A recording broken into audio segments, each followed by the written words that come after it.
মাত্ৰ অলপতো কথা পাতিবলৈ দে মা কেনে আছে দেউতা আৰু জুন কেনে আছে আমি বহুত সুখত আছো বহুত আনন্দত আছো আমি বহুত আনন্দত আছো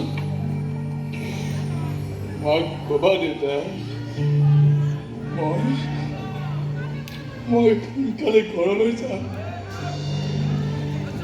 মালৈ বৰকৈ মনত পৰি থাকে দেউতা বৰকৈ মনত পৰে তোৰ কবিতা পুথিখন ছপা হ'ল নে নাই বাৰু নাই কবিতাবোৰ কবিতা হৈ থাকে থাকক দে অচপক মই তলতে আছো আহিব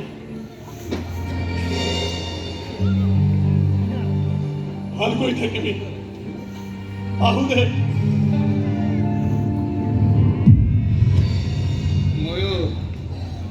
ময়ো গৈ থাকো দে ৰাজা বৰ দৰকাৰী কাম এটা কৰি হৈ যাব লাগিব আৰে যাবলৈ ইমানেই দৌৰাদৌৰি যদি আহিছিলনো কিয় পুত্ৰ স্নেহৰ উদ্ধত গৈ এজন দায়িত্বশীল পিতৃয়ে সমাজৰ প্ৰতি থকা শেষৰটো দায়িত্ব পালন কৰি থৈ যাবলৈ আহিছো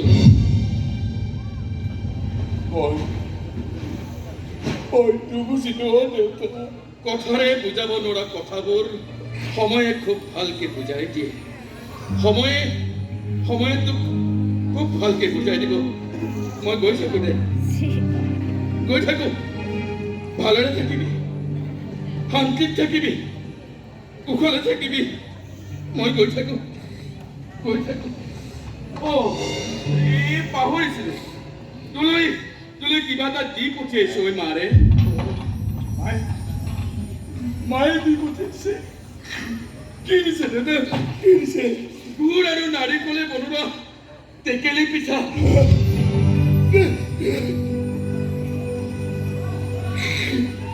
মায়ে দি পঠিয়াইছে মায়ে বনোৱা পিঠা মই বৰ ভাল পাওঁ দেউতা তিনকা চেয়া মানে এই চাহ সোনকালে খাই ল'বি দেই বেছি পলম হ'লে তই খাবলৈ নাপাবও পাৰ সোনকালে খাই ল'বি সোনকালে খাবি দেই মই আহোঁ গৈ থাকো দে গৈ থাকো দেউতা যাবলৈ খোজি লোৱা মানুহক পিছফালৰ পৰা মাতিব নাপায়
থাকিবলৈ মন গৈছে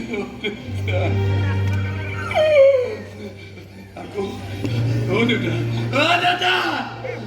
চাৰিটা কবিতা মুখস্থ নোৱাৰা গধূলি নীৰৱতা ভাগি এই কবিতাটো আকৌ গাবলৈ মন গৈছে মন গৈছে মই গান্ধীজিৰ দৰে